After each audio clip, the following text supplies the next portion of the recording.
Hello dear friends, subscribers and guests of my channel. In this video I want to show and tell you how to check Instagram report status. Please put your like, subscribe to my channel and share this video with your friends. And let's get started. So first we need to go to Instagram. After that we need to go to our account here. Here we need to click on this button in the upper right corner. After that we need to scroll down and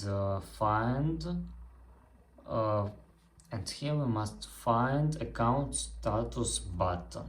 Click here. And this will show if you have any removed content or features that are unavailable to you because of any kind of community guidelines.